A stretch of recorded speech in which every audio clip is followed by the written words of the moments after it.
ஒவ்வொரு வருஷமும் ஏதாவது ஒன்று நம்மளை சுற்றி நடந்துக்கிட்டு தான். இந்த வருஷம் நடந்துக்கிட்டு இருக்கிற விஷயங்கள் என்ன தெரியுமா?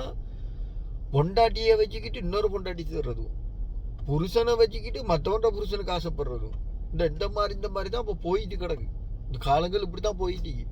ஒன்றை விட ஒன்று கொஞ்சம் பெட்டராக இருக்கணும். இப்போ புருஷங்க ஒரு சின்ன சின்ன தப்பு செய்வான், இல்லை எனக்கு 100% சரியாக இருக்கணும் தேடுவாங்க. தேடி போய் தானே செய்வாங்க தெரியுமா? போய்த்து மாற்ற இடம் அப்படின்னு தெரியுமா? அவன் 4 வாரத்தை நல்லா பேசுவான், அன்பா பேசுவான், பாசமாக பேசுவான். ஐயோ எவ்வளோ பாசம் வச்சிருக்கான் நம்மள. சாப்பிட்டா கூட அவன் சாப்பிட்றான் இல்லையே. எல்லாம் ஃபோனில் பேச ஈஸி, அது ரொம்ப ஈஸி. ஃபோனில் தங்கம் செல்லம் நீ இல்லாமல் நான் இல்லைடா, எப்படி வேணாலும் பேசலாம், எவ்வளோ வேணாலும் உருகலாம். அது ஃபோன் மொபைலில் பேசுறது. ரியாலிட்டி எப்படி இருக்குன்னு தெரியாது. ரியாலிட்டி ஒரு புருஷன் கோவப்படுறானா இருந்தால் அதான் ரியாலிட்டி அவன்ற. ஆனால் அவன் கோவப்படுற இடத்துல என்னத்துக்காக? அவன் நாளைக்கு நல்லா இருக்கணும், நாளைக்கு எந்த ஒரு தப்பு அசம்பாவிதமாக நடந்துடக்கூடாதுன்றதுக்காக புருஷன் மாதிரி கத்துவான். அதை கேட்காத பொண்டாட்டி மாதிரி என்ன செய்வாங்க தெரியுமா? நம்மளை கொஞ்சிற மாதிரி புருஷன் தான் வேணும்னு சொல்லிட்டு முடிப்பாங்க. அங்கே போய் பார்த்தோன்னே படுங்கேவலமாக இருக்கும் வாழ்க்கை. திரும்பி வரையலுமா அவங்களால? பழைய இடத்துக்கு திரும்ப வரையலுமா? கடைசி வரைக்கும் வரையலாது. அங்கே இருக்க மாட்டான். எவனாக இருந்தாலும் இருக்க மாட்டான் காத்துக்கிட்டு. அவன் வேற லைஃப்பை பார்த்துட்டு அவன் போயிட்டு இருப்பான்.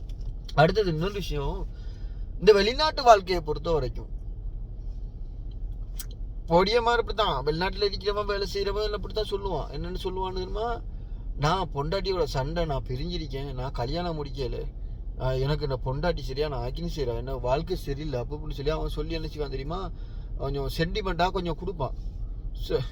நம்ம இப்படிப்பட்டவன நம்ம மிஸ் பண்ணிட்டோமே, ஏன் இவ்வளோ நாள் நான் இவனை பார்க்கல, உடனே உரிக்கிறது. அதுக்கப்புறம் காதல் என்ற ஒன்று மலரும். கடைசி வரைக்கும் ஒன்று நினச்சிங்க. இங்கே இருக்கிற வரைக்கும் அவன் லவ் பண்ணுவான். நாட்டுக்கு போனது பிறகு ஃபோன் வேலை செய்யாது. ஆனால் ஒரே ஒரு விஷயம் ஒன்று யோசிங்க. என்னதான் சண்டை பிடிச்சாலும் என்னதான் நடந்தாலும் அவன் பிள்ளைகள் பொண்டாட்டியை விட்டுட்டு அவன் வர மாட்டான். எவனும் வர மாட்டான். அவன் இப்படித்தான் சண்டைகள் போய்கிட்டு தான் இருக்கும்.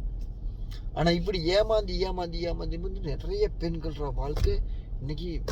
இப்போ ஸ்ரீலங்காவில் 48% என்னமோ இந்த வாழ்க்கை இல்லாத ஆக்கள் பெண்கள் வாழ்க்கை இல்லாமல் இருக்கிறாங்களாம். அதுக்கு காரணம் என்ன தெரியுமா? அந்த மாதிரி முட்டாள்தனமாக யோசிக்கிற இந்த பெண்கள் தான் காரணம். முட்டாள்தனமாக யோசிக்கிறது. ஒன்றை விட ஒன்று பெட்டரா வேணும், ஒன்றை விட ஒன்று பெட்டரா வேணும், இது எனக்கு 100% சரியா இருக்கணும் ஓட வேண்டியது. கடைசியில் எல்லாத்தையும் இழந்துட்டு நரோட்டை நிற்க வேண்டியது. அப்புறம் அழுதுக்கு நிற்க வேண்டியது. ஆரம்பத்தில் புருஷன் அப்படிதான் சின்ன சின்ன தப்புகள் பண்ணுவான். நடக்கும் தான், எல்லாரோட வாழ்க்கையிலும் அது நடக்கிறது தான். யாரோ வாழ்க்கையில் நடக்கல, சின்ன சின்ன தப்புகள் நடக்கும் தான். அதை அட்ஜஸ்ட் பண்ணி போகணும், அதை பேசி தீர்மானிக்கணும். அதை வேற மாதிரியான லெவலுக்கு கொண்டு போகக்கூடாது. கொண்டு போனால் அது நமக்கு தான் ஆகுது. இன்னைக்கு நிறைய பேர வாழ்க்கை வைத்து கிடக்கு. நிறைய பேர வாழ்க்கை. யோசிங்க, கொஞ்சம் நல்லா யோசிங்க. நம்ம என்ன பேசுறோம், ஏது பேசுறோம், எதை செய்யறோம், இது செஞ்சா பின்னாடி என்ன வரும், இதுக்கு பிறகு என்ன நடக்கும், நம்ம ஒருவேளை இந்த வாழ்க்கையில் இல்லை அந்த வாழ்க்கையில் இல்லைன்னா நம்மளோட லைஃப் எங்கே ஆகும், நம்மளோட லைஃப் எங்கே போய்த்து நிற்கும், அதை கொஞ்சம் யோசிக்க மாட்டேங்கிறாங்களே.